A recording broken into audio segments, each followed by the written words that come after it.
Hello everyone, welcome to my YouTube channel. आज मैं आप सभी के लिए जीएस का एक और प्रैक्टिस सेट लेकर आया हूँ यूपी पीसीएस और आरओ के एग्ज़ाम के लिए। अच्छे से पढ़ते रहिए, मेहनत करते रहिए। पहला प्रश्न देखते हैं, निम्नलिखित में से कौन सा रोग धान का नहीं है। निम्नलिखित में से कौन सा रोग धान का रोग नहीं है। खैरा रोग ये धान का रोग है। झूठ कंड रोग ये भी धान का रोग है। तना भेदक रोग ये भी धान का है। करनाल बंट ये धान का रोग नहीं है, यही हमारा आंसर है। करनाल बंट रोग गेहूँ का रोग है। ठीक है, अगला प्रश्न देखते हैं। ये भी प्रश्न अच्छा है। जानवरों में होने वाले खुरपका मुंहपका रोग का कारक क्या है। इस तरीके का प्रश्न पीसीएस में आ चुका है। जानवरों में होने वाले खुरपका मुंहपका रोग का कारक क्या है, तो इसका आंसर है ए, विषाणु वायरस के कारण ये रोग जानवरों में होता है। अगला प्रश्न, सहायक संधि स्वीकार करने वाले राज्यों के संबंध में कौन सा मिलान सही नहीं है। आप जानते हैं सहायक संधि जो पॉलिसी थी उसको लॉर्ड वेलेजली लेके आया था। तो किस वर्ष किस राज्य ने सहायक संधि पर हस्ताक्षर किए, स्वीकार की, वो सामने लिखा हुआ है। कौन गलत मैच है ये हमें ढूंढना है। हैदराबाद 1798 बिल्कुल सही। मैसूर 1799 बिल्कुल सही। अवध 1801 बिल्कुल सही। पेशवा 1803 यही गलत है, यही हमारा आंसर हो गया है। ठीक है, पेशवा ने भी 1801 में ही सहायक संधि स्वीकार की थी। ओके, अगला प्रश्न, निम्नलिखित में से कौन सा से कथन सत्य हैं। इस तरीके का प्रश्न खूब आता है, अब तो यही ट्रेंड चल रहा है। तो देखते हैं, करीबा बांध जाम्बेजी नदी पर बना हुआ है। करीबा बांध जाम्बेजी नदी पर बना हुआ है, बिल्कुल सही। करीबा बांध जाम्बेजी नदी पर बना हुआ है, ये अफ्रीका की नदी है। जाम्बेजी नदी अटलांटिक महासागर में गिरती है, बिल्कुल गलत बात। केवल एक सही है, ऑप्शन नंबर ए सही है। जाम्बेजी नदी अटलांटिक महासागर में नहीं, हिंद महासागर में गिरती है। ओके, अच्छे से समझते रहिए। अगला प्रश्न पाँचवा देखते हैं। ये प्रश्न पीछे में आ चुका है। निम्नलिखित सागरों का पश्चिम से पूर्व सही क्रम क्या है। तो आपको इधर से पश्चिम से पूर्व की ओर सही क्रम लगाना है। जो सागर हैं आपके सामने हैं, काला सागर, भूमध्य सागर, कैस्पियन सागर, अरल सागर। तो इनमें सबसे पश्चिम में आएगा भूमध्य सागर, फिर आएगा काला सागर, फिर आएगा कैस्पियन सागर, फिर आएगा अरल सागर। ऑप्शन नंबर सी बिल्कुल सही है। ठीक है, ऑप्शन नंबर बी बिल्कुल सी बिल्कुल सही है। जो छोटे छोटे सागर हैं, झीलें हैं, इन सबको मैप पे अच्छे से देख लीजिए, समझ लीजिए। कभी उत्तर से दक्षिण, पूर्व से पश्चिम अगर सीरियल लगाने को आ जाए तो आपका गलत ना हो। ओके, छठा प्रश्न देखते हैं। जनसंख्या वृद्धि के स्वरूप को एक दीर्घ कालावधि में घटित क्रमिक परिवर्तन को कहते हैं। ये भी प्रश्न आया है पीसीएस में। तो इसको कहते हैं जननांकिकी संक्रमण, डेमोग्राफिक ट्रांजिशन कहते हैं। ठीक है, जनसंख्या वृद्धि के स्वरूप को एक दीर्घ कालावधि में घटित क्रमिक परिवर्तन को जननांकिकी संक्रमण कहते हैं। जो जननांकिकी संक्रमण सिद्धांत, उसमें तीन अवस्थाएं हैं। ठीक है, तीन अवस्थाएं हैं। पहली अवस्था में जनसंख्या और जन्म दर मृत्यु दर दोनों उच्च रहती हैं। दूसरी अवस्था में जन्म दर उच्च लेकिन मृत्यु दर घट जाती है।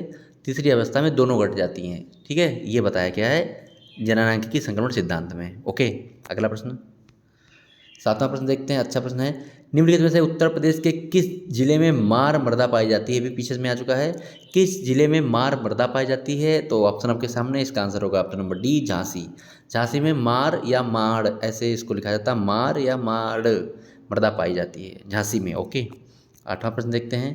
निम्नलिखित में से कौन सही सुमेलित नहीं है, कौन सा एक गलत मैच है, यहाँ पे हम लोग देखते हैं। स्वप्रतिरक्षित रोग, संधिवात, संधिशोथ बिल्कुल सही।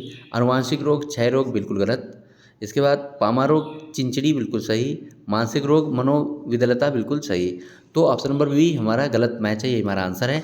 जो क्षय रोग है, टीबी, ये आनुवांशिक रोग नहीं है। ठीक है, ये बैक्टीरिया द्वारा होता है। ठीक है, इसलिए ये गलत मैच था, ये हमारा आंसर है। ओके, अगला प्रश्न देखते हैं। नवा प्रश्न देखते हैं। निम्नलिखित में से कौन सा सही मिलान नहीं है, कौन सा सही सुमेलित नहीं है। 101वां संविधान संशोधन जीएसटी से संबंधित है, बिल्कुल सही। 102वां संविधान संशोधन राष्ट्रीय पिछड़ा वर्ग आयोग से संबंधित है, बिल्कुल सही। 103वां संविधान संशोधन नारी वंदन अधिनियम, बिल्कुल गलत। 103वां संविधान संशोधन ईडब्ल्यूएस आरक्षण से संबंधित है, आर्थिक रूप से पिछड़े लोगों के आरक्षण से संबंधित जो 10% आरक्षण दिया गया है।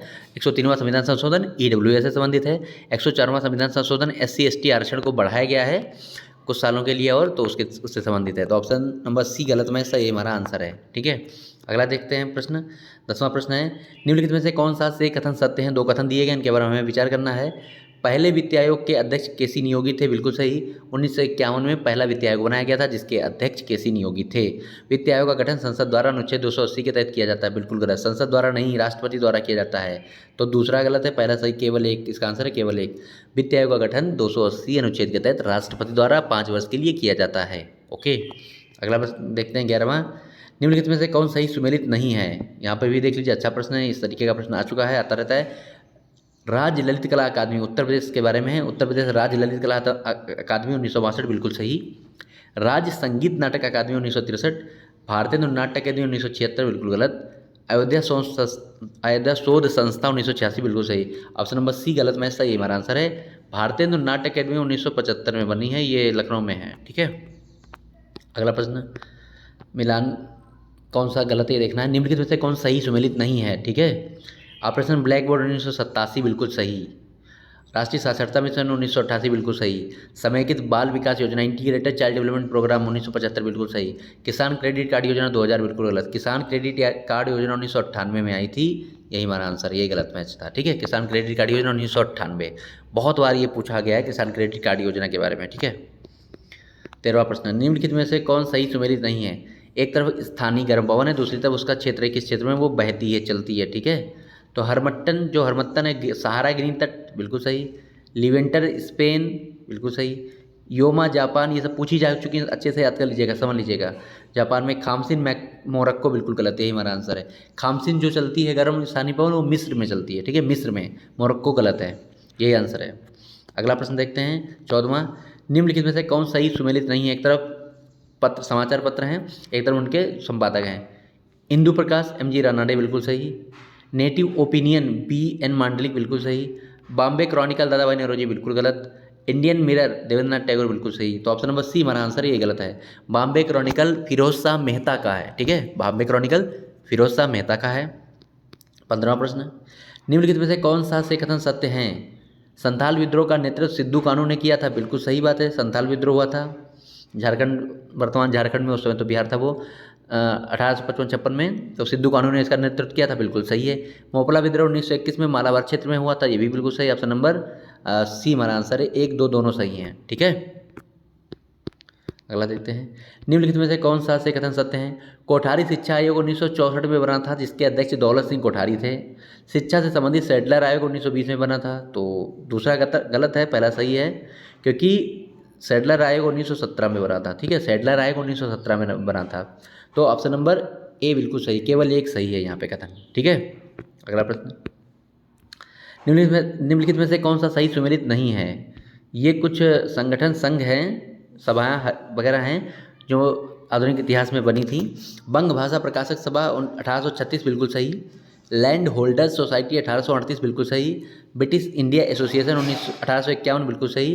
पूना सार्वजनिक सभा 1875, बिल्कुल गलत, यही हमारा आंसर है। पूना सार्वजनिक सभा 1870 में बनी थी, ठीक है, याद कर लीजिए। पूना सार्वजनिक सभा 1870 में बनी थी। अगला प्रश्न, फवाद उल फवाद के लेखक कौन है, रचनाकार कौन है? ये टीजीटी सोशल साइंस में प्रश्न आया था, अच्छा प्रश्न याद कर लीजिए। फवाल उल फवाल के रचनाकार है अमीर हसन, ठीक है। इसे भारत का सादी कहा जाता है, भारत का सादी अमीर हसन को कहा जाता है, उसने ही फवाद उल फवाद पुस्तक की रचना की है। नेक्स्ट प्रश्न 19वां, केंद्रीय औषधीय और सुगंध पुष्प संस्थान किस स्थान पर है? केंद्रीय औषधीय और सुगंध पुष्प संस्थान कहाँ पे है? लखनऊ में। ऑप्शन नंबर बी बिल्कुल सही है, ठीक है। अगला प्रश्न, दिल्ली के पुराने किले के भीतर बनी मस्जिद किला कुहना का निर्माण किसने कराया था? जो मस्जिद का नाम किला कुहना है, इसका निर्माण किसने कराया था? ऑप्शन नंबर सी बिल्कुल सही, शेरशाह सूरी ने, ठीक है। शेरशाह सूरी ने इसका निर्माण करवाया था। 21वां प्रश्न, निम्नलिखित में से कौन सा से कथन सत्य है? कथन है, इन पर विचार करना है हमें। 1817 में डेविड हेयर ने कलकत्ता में हिंदू कॉलेज की स्थापना की थी, पहला कथन।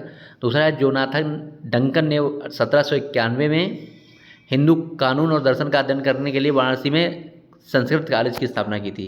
ए बी दोनों सही हैं, यानी 1, 2 दोनों सही। ऑप्शन नंबर सी बिल्कुल सही है, दोनों ये कथन सत्य हैं, ठीक है। अगला प्रश्न, टिटिकाका झील का संबंध निम्नलिखित में से के संबंध में कौन सा कथन सत्य है? टिटिकाका झील के संबंध में कौन सा से कथन सत्य हैं? 2 कथन देखते हैं। यह विश्व की सबसे ऊंची नौगम्य झील है टिटिकाका, बिल्कुल सही बात है ये। यह पेरू और इक्वाडोर की सीमा पर है, बिल्कुल गलत। यह पेरू और बोलीविया की सीमा पर है, दक्षिण अमेरिका में है टिटिकाका झील, जो एंडीज पर्वत है उसी पर है, वहीं पे है, तो इसीलिए सबसे ऊंची है। और ऐसी सबसे ऊंची झील है जिसमें नावें चल सकती है, नौगम्य झील है, ठीक है। तो पहला सही, दूसरा गलत है, ऑप्शन नंबर ए हमारा सही है, केवल एक। ओके, फिर देखते हैं 1809 में राजा राम मोहन राय ने अपनी प्रसिद्ध पुस्तक गिफ्ट टू मोनोलिथिस्ट निम्नलिखित में से किस भाषा में लिखी थी। ये प्रश्न आ चुका है पीसीएस में, आरओ में, तो ये थी फारसी भाषा में, ठीक है। एकेश्वरवादियों का उपहार जो उन्होंने अपनी पुस्तक लिखी थी वो फारसी भाषा में थी। ओके, 24वां प्रश्न, 1974 में प्रथम कृषि विज्ञान केंद्र की स्थापना निम्नलिखित में से किस स्थान पर हुई थी। ये प्रश्न बहुत पुराना है, खूब आता है, इसको याद कर लीजिएगा। ये था पांडिचेरी में। भारत का पहला कृषि विज्ञान केंद्र KVC बना था पांडिचेरी में 1974 में। ओके, उत्तर प्रदेश में कृषक समृद्धि आयोग की स्थापना निम्नलिखित में से किस वर्ष हुई थी। 2017 में। उत्तर प्रदेश कृषक समृद्धि आयोग 2017। संयुक्त अधिवेशन के संबंध में कौन सा से कथन सत्य है।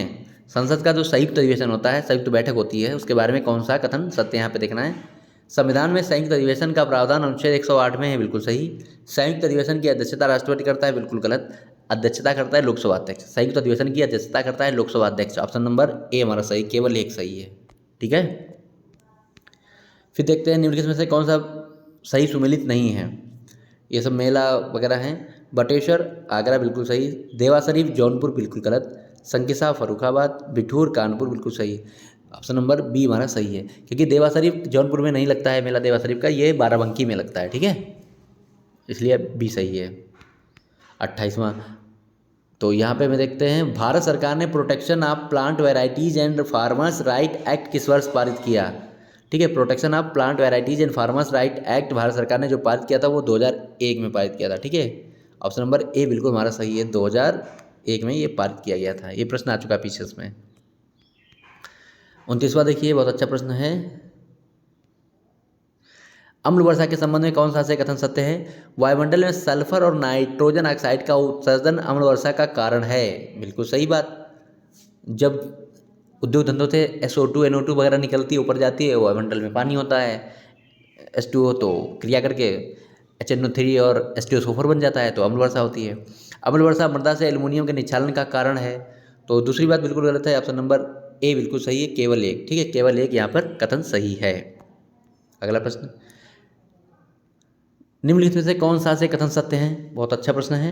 उत्तर प्रदेश में कायाकल्प योजना का उद्देश्य प्राथमिक और उच्च प्राथमिक स्कूलों में इंफ्रास्ट्रक्चर का सुधार करना है, बिल्कुल सही। उत्तर प्रदेश सरकार ने कायाकल्प योजना चलाई, जिसके तहत जो प्राइमरी के स्कूल हैं, प्राइमरी वाले और उच्च प्राइमरी के जो हैं, इनमें जो इंफ्रास्ट्रक्चर बनाना था, बढ़िया फर्श हो गई है, टाइल्स लग गए हैं, बच्चों के पानी के लिए, पीने के लिए टंकी लग गई है, वो बालिकाओं बालकों के अलग अलग शौचालय बन गए, ये सब काम इसी योजना के तहत हुआ है। फिर दूसरा देखते हैं ऑप्शन, जो दूसरा नंबर है, उत्तर प्रदेश में प्रोजेक्ट अलंकार का उद्देश्य माध्यमिक विद्यालयों में इंफ्रास्ट्रक्चर का सुधार करना है, तो ये भी बिल्कुल सही है। प्रोजेक्ट अलंकार के तहत ये है कि सरकार जो माध्यमिक विद्यालय हैं, कक्षा 6 से इंटर तक हैं या हाई स्कूल तक हैं, उनको सुधारने के लिए अलंकार योजना लाई है, ठीक है। तो दोनों बातें सही, ऑप्शन नंबर सी हमारा आंसर है, 1 2 दोनों सही हैं, ठीक है। अगला प्रश्न देखते हैं। गौतम बुद्ध के समय प्रसिद्ध जीव किसके दरबार से संबंधित। यहाँ पे जीवक है, थोड़ा सा गलती है यहाँ पे थोड़ी सी, जीवक है। प्रसिद्ध वैद्य था जीवक। गौतम बुद्ध के समय का प्रसिद्ध वैद्य जीवक किसके दरबार से संबंधित था। इसका आंसर है ए, बिंबिसार के दरबार का, ठीक है। जो वैद्य था जीवक, वो बिंबिसार के दरबार से संबंधित था। अगला प्रश्न, निम्नलिखित में से कौन सा से कथन सत्य हैं। बौद्ध संघ में शामिल होने वाली पहली महिला गौतमी प्रजापति थी, बिल्कुल सही। महापरिनिर्वाण से पूर्व महात्मा बुद्ध ने अपना अंतिम उपदेश सुबुद्ध को दिया था, बिल्कुल सही। 1 2 दोनों सही, ऑप्शन नंबर सी बिल्कुल सही है, ठीक है। तो उनके जो अंतिम शिष्य माने जाते हैं उनको सुबुद्ध को ही माना जाता है। ये भी प्रश्न पीछे में आ चुका है कि उनके अंतिम शिष्य कौन था, सुबुद्ध, ठीक। और बौद्ध संघ में शामिल होने वाली पहली महिला थी गौतमी प्रजापति। 1 2 दोनों सही हैं। स्मृतियाँ हिंदू धर्म की कानूनी ग्रंथ हैं। निम्नलिखित स्मृतियों को सही कालानुक्रम के अनुसार व्यवस्थित कीजिए। आप इन सब के बारे में जानते हो कि मनुस्मृति, याज्ञवल्क्य की स्मृति, नारद स्मृति, पराशर स्मृति, इनका सही क्रम क्या है, मतलब जब ये बनी उस हिसाब से सही कालानुक्रम क्या है। तो यहाँ पर ऑप्शन नंबर सी बिल्कुल सही है। मनुस्मृति सबसे पुरानी है, फिर याज्ञवल्क्य की स्मृति, फिर नारद स्मृति, फिर पराशर स्मृति। ऑप्शन नंबर सी बिल्कुल सही, इसको याद कर लीजिएगा, एज इट इज आ सकता है प्रश्न। 34वां, विश्व उपभोक्ता अधिकार दिवस प्रतिवर्ष कब मनाया जाता है? ये प्रश्न भी कई बार आ चुका है, याद कर लीजिए, सिंपल है लेकिन समझ लीजिए। विश्व उपभोक्ता अधिकार दिवस प्रतिवर्ष मनाया जाता है 15 मार्च को। ऑप्शन नंबर बी बिल्कुल सही है। ठीक है, अगला देखते हैं। निम्नलिखित में से कौन सा से संगठन भारत के आयात निर्यात को प्रभावित करते हैं? ठीक है, आयात निर्यात होता है, उसको निम्नलिखित में से कौन कौन से संगठन प्रभावित करते हैं देखते हैं। खनिज एवं धातु व्यापार निगम बिल्कुल सही करता है ये प्रभावित। आयात निर्यात बैंक बिल्कुल सही। राज्य व्यापार निगम ये भी प्रभावित करता है। भारतीय खाद्य निगम ये भी प्रभावित करता है। ऑप्शन नंबर डी बिल्कुल सही है। ठीक है, ऑप्शन नंबर डी बिल्कुल सही है। 1 2 3 4 सभी भारत के आयात निर्यात को प्रभावित करते हैं। ठीक है, तो ये आज का प्रैक्टिस सेट था। धन्यवाद।